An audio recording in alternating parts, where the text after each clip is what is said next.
난 진짜 한국이라면 끔찍해. 2번 다시 가고 싶지 않아. 제발 엄마를 이해해주면 안 될까? 엄마 그래도 날 낳아준 아빠의 나라잖아. 딱 한 번만 날 위해 같이 가자. 딸은 한국 여행을 매우 떠나고 싶어 하는데요. 엄마는 강경히 반대하고 있습니다. 이 모녀에게는 어떤 사연이 있어서 이렇게까지 다투고 있는 것일까요? 사연 보시겠습니다. 안녕하세요. 저는 아이슬란드의 코파보기르에 사는 소녀입니다. 코파보기르는 수도인 레이캬비크에서 바로 남쪽에 위치하고 있어요. 아이슬란드에서는 2번째로 큰 도시입니다. 인구수는 3만 명밖에 되지 않아요. 전체 아이슬란드의 인구가 총 37만 명인 점을 보면 대충 8% 정도인 셈이죠. 나중에 아이슬란드에 오시게 되면 꼭 제가 살고 있는 코파보기르에 와보시길 바라요. 세계에서 가장 아름다운 라군과 다양한 액티비티가 있는 아름다운 도시랍니다. 저는 친구가 많지 않습니다. 솔직히 말하자면 친구가 없는 것이 아니고 따돌림을 심하게 당했어요. 혼혈이라는 이유 하나만으로요. 하루하루 정말 견디지 못할 만큼 힘든 학창시절을 보냈는데요. 그래서 저에게는 아픈 기억만을 남겨준 코파보기르를 벗어나고자 엄청 노력을 했습니다. 열심히 공부하여 고등학교를 레이캬비크에 있는 학교로 진학했는데 워낙 나라가 작다 보니 제가 당했던 따돌림은 함께 레이캬비크에 진학한 친구들 때문에 쭉 이어졌어요. 쉽지 않았지만 그래도 미국에서 유학생활을 하셨던 엄마 덕분에 저도 함께 어렵지 않게 영어를 익힐 수 있었어요. 그리고 지금은 엄마와 함께 아예 캐나다 토론토로 이민을 와서 지내게 되었습니다. 저를 아무도 모르는 아주 다른 곳에 와서 지내게 되니 마음이 편하더군요. 대학은 따로 다니지 않았지만 토론토에서 저는 피나는 노력을 통해서 좋은 직장까지 얻게 되었습니다. 사회생활을 하는 지금 생각해보면 아이슬란드에서 제가 당했던 괴롭힘은 아직도 잘 이해되지 않지만 자세히 생각해보면 혼혈이라는 이유 하나였습니다. 저는 한국인 아버지와 아이슬란드인 어머니 사이에서 태어났습니다. 2분은 미국에서 유학을 하시던 시절에 만나셨어요. 스페인어 강의실에서 만나셨다고 하는데 강의 첫날 엄마가 지각을 하셨다고 했습니다. 강의실에 꼴찌로 들어온 엄마는 맨 앞자리 동양인 남학생 옆에 앉게 되었다고 해요. 매번 그렇게 수업을 같이 듣게 되었고 아이슬란드의 다른 남학생들과는 다른 다정다감하고 자상한 아버지의 지속되는 데이트 신청에 엄마는 식사를 한 번, 커피를 한 번 같이 하다 보니 자연스럽게 사랑에 빠지게 되었다고 하셨습니다. 그렇게 운명적으로 만나게 된 2분은 아이슬란드의 코파보기르에서 신혼살림을 시작하셨다고 합니다. 엄마의 고향이자 제가 태어난 곳이죠. 저는 아빠를 쏙 빼닮아서 머리카락도 검은색, 눈동자도 검은색이었어요. 아이슬란드에서는 참 보기 힘든 외모입니다. 게다가 인구가 많지 않은 코파보기르에서는 더욱 더 심했어요. 비슷한 나이의 친구들은 어릴 때부터 저에게 마녀라고 부르며 옐로우 몽키라는 등 천박한 인종차별을 하기 시작했어요. 한 번씩 그렇게 괴롭힘을 당하고 집에 울며 돌아가면 아버지는 저에게 괜찮다며 항상 토닥여주셨고 마음이 많이 다친 날에는 제가 좋아하던 바비 인형을 하나씩 사서 집에 돌아오기도 하셨어요. 아버지께서는 소냐, 너는 이 세상 어디에도 없는 특별한 아이야. 언젠가는 다른 친구들이 너를 부러워하고 좋아하며 다가와 줄 때가 올 거야. 라며 위로해주곤 하셨어요. 아직도 이런 다정한 말씀과 사랑스러운 선물들로 저의 마음은 사르르 눈 녹듯이 풀리곤 했답니다. 하지만 아버지와 함께했던 행복한 기억은 초등학교 때까지였어요. 6학년 가을학기 때 아버지는 한국에 가셨습니다. 그리고 불의의 사고로 한국에서 돌아오지 못하셨어요. 엄마에게 아버지에 관해서 물어보았어요. 엄마는 아빠 생각만 하면 너무나 슬프고 괴로워서 생활을 할 수 없다며 아빠와 관련된 이야기만 나와도 한국과 관련된 이야기만 나와도 얘기하고 싶지 않다며 대화를 거부했습니다. 유일하게 한 가지 해주셨던 이야기는 아버지가 당하신 사고에 관련된 것이었어요. 아버지는 아버지의 가족들과 함께 할아버지의 묘를 방문하러 갔다가 벌에 물리는 사고가 났다고 합니다. 어떻게 벌에 물려서 사람이 죽냐 할 수도 있겠지만 한국에는 사람을 죽일 수 있는 벌이 있다고 해요. 아버지가 벌독에 알러지가 있었는지 거기까지는 잘 모르겠습니다. 하지만 참 얼토당토 없는 황당한 사고가 아닐 수 없다고 생각해요. 아직도 이해가 잘 되지 않습니다. 제가 아버지에 대해 알고 있는 것은 이게 전부예요. 그것 말고는 아버지에 대해 아무리 캐물어도 엄마는 아직도 하늘에 구멍이 난 사람처럼 펑펑 눈물을 흘리고는 하십니다. 그래서 어릴 때 말고는 아버지 얘기는 입 밖으로 꺼내지 않습니다. 가끔 한 번씩 마음이 힘들 때는 아버지가 해주셨던 따뜻하고 다정했던 애정 넘치던 그런 말씀들을 기억하는 정도로 아버지를 떠올릴 뿐입니다. 최근에 있었던 이야기를 말씀드릴게요. 엄마와 나이아가라 폭포로 나들이를 갔을 때였습니다. 저는 이것저것 결제하고 검색해보고 하느라 스마트폰에 배터리가 거의 없었어요. 버스편을 검색하려고 하는데 배터리가 10%도 채 남지 않아서 엄마에게 핸드폰을 빌려달라고 했죠. 엄마는 핸드폰으로 뭔가를 심각하게 보고 있다가 저의 성화에 핸드폰을 내밀었습니다. 그래서 저는 검색을 일단 하고 엄마가 무엇을 보고 계셨는지 한번 봤어요. 그러면 안 되는 것이 당연한데 표정이 너무 심각하셔서 걱정되어서 확인해 볼 수밖에 없었습니다. 엄마가 보고 계시던 것은 이메일의 새 메일함이었어요. 최신 메일 중에 미영김이라는 이름으로 온 이메일이 있더군요. 제가 쓰고 있는 아버지가 물려주신 김이라는 성씨는 저의 가슴을 두근거리게 만들기에 딱이었어요. 엄마의 핸드폰을 잠깐 빌린 것이니 두근거리는 마음을 부여잡고 이 이메일을 제 메일로 전달했습니다. 그리고 엄마에게 핸드폰을 돌려드렸어요. 도대체 김미영이라는 사람이 누굴까? 하루 종일 그 생각에 빠져서 나이아가라 폭포는 제대로 구경하지도 못했습니다.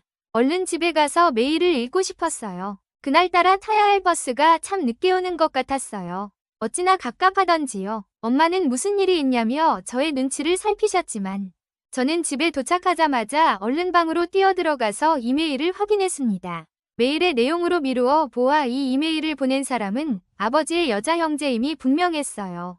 그분은 엄마와 저희 둘의 안부를 궁금해하시며 잘 지내고 있냐? 생활에 힘든 점은 없냐고 물어보았습니다. 그래서 느껴지는 뉘앙스가 굉장히 애틋하고 다정했어요. 조카를 한번 꼭 만나고 싶다. 사진이라도 보내줄 수 있냐며 언니도 한국에 올 수 있는지를 물어보았습니다.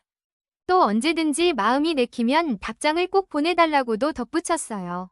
이 이메일을 확인한 저는 엄마에게 이야기하기도 전에 먼저 답장을 보내고 제 개인 SNS 계정을 알려드렸어요. 김미영이라는 이름을 가진 그분은 아빠의 누나라는 사실을 알게 되었고 아빠가 돌아가시게 된 사고를 지켜보셨다는 것을 알게 되었습니다. 메일에 답장하고 나서 며칠 후에 엄마에게 솔직히 고백했습니다. 고모가 보내셨던 이메일을 내가 읽었고 고모에게 메일 답장을 해드렸다고요.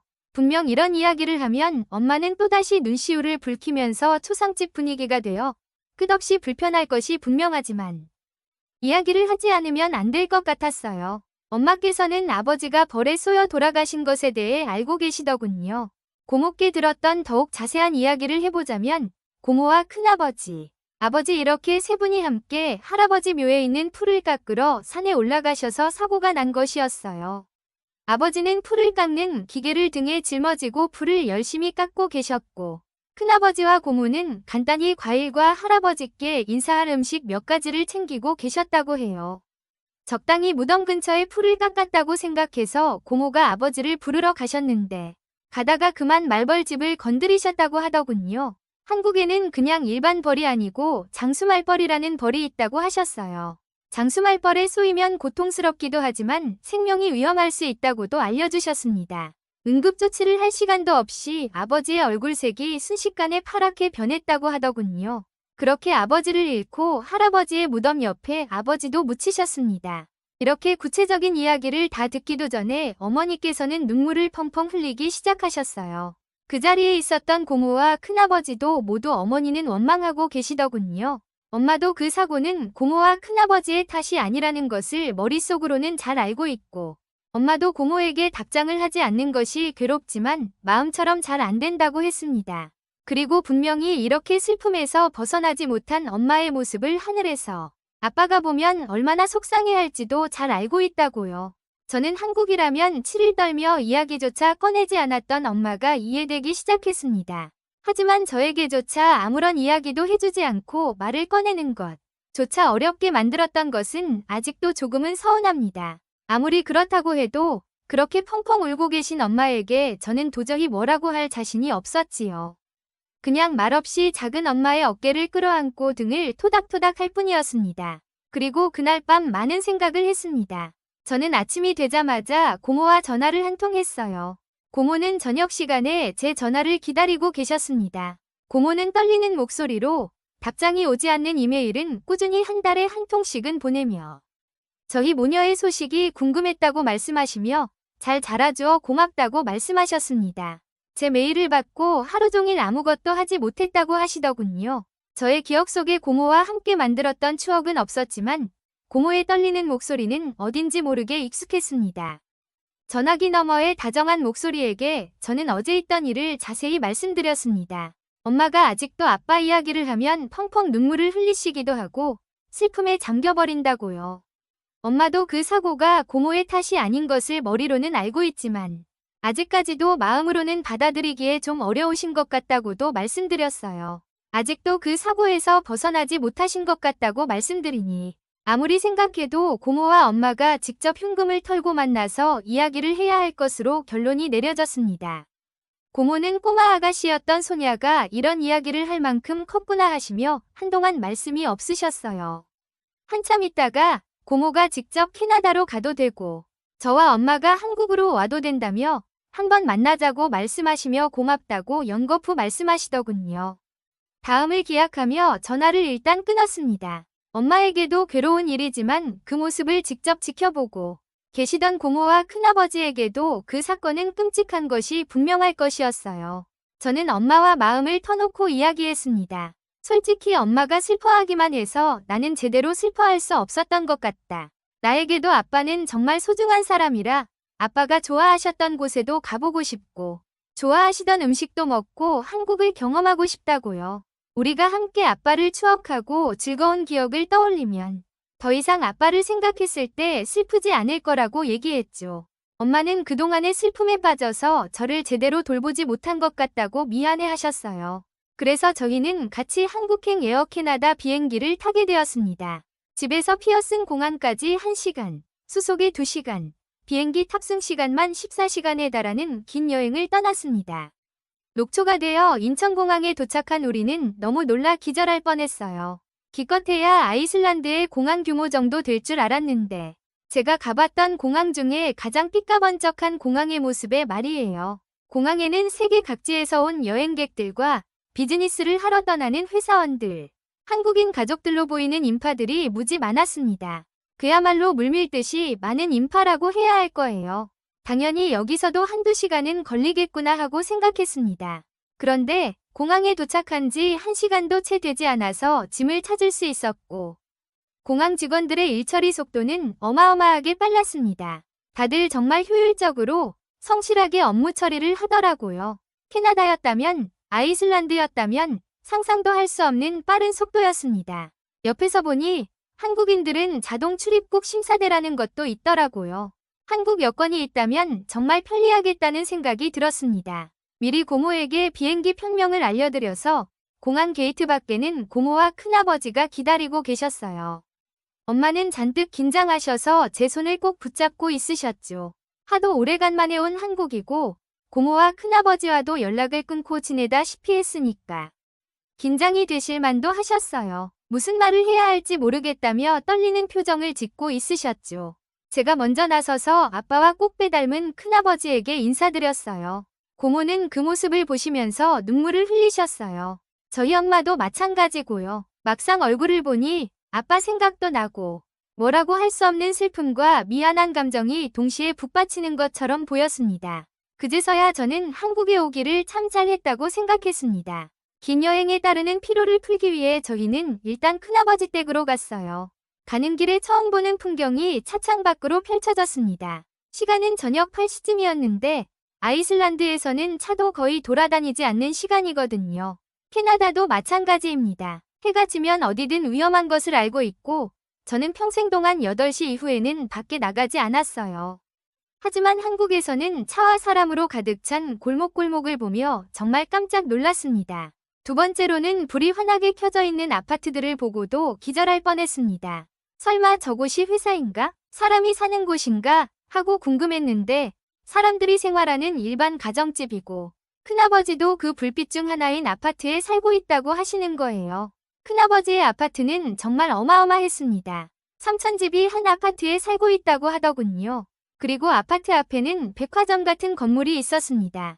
백화점은 아니고 가게가 모여있는 곳이라고 했는데 제 눈에는 백화점 같았거든요. 큰아버지 댁에는 저와 1살 차이 나는 아영이가 있었습니다. 저녁 늦은 시간에 도착했지만 아영이는 아주 유창한 영어로 저에게 한국에 처음 와봤지? 하며 뭐 하고 싶은 것이 있냐고 물어보았어요. 너무나 놀라며 아영이에게 유학을 다녀온 적이 있냐고 물어보았어요. 아영이는 한국 사람은 누구나 다 이 정도 한다며 부끄러운 듯이 웃어 보였습니다. 한국인들은 정말 똑똑한 것 같아요. 한국어가 라틴어 계열도 아닌데 누구나 이렇게 영어를 잘한다니 말이에요. 보통 외국어를 잘하려면 어디에서 살다 오던지 유학을 다녀오던지 해야 할 것만 같은데. 신기하고 또 놀랍고 아영이뿐 아니라 어린 한국 학생들은 대단하다고 생각했습니다. 저와 엄마는 다음 날에 아버지가 좋아하셨던 남산타워를 가기로 했고 아버지가 좋아하셨던 파전과 막걸리를 먹으러 갈 계획을 세웠어요. 남산타워에 올라가는데 근처에 한국에서 가장 유명한 거리가 있다고 해서 명동이라는 곳을 들렀습니다. 삐까번쩍한 건물들이 있었고 거리에는 활기가 넘쳐 흘렀습니다. 관광객이 많이 오는 코스 같았어요. 신기한 물건들을 저렴하게 팔고 있고 외국인들도 엄청 많더군요.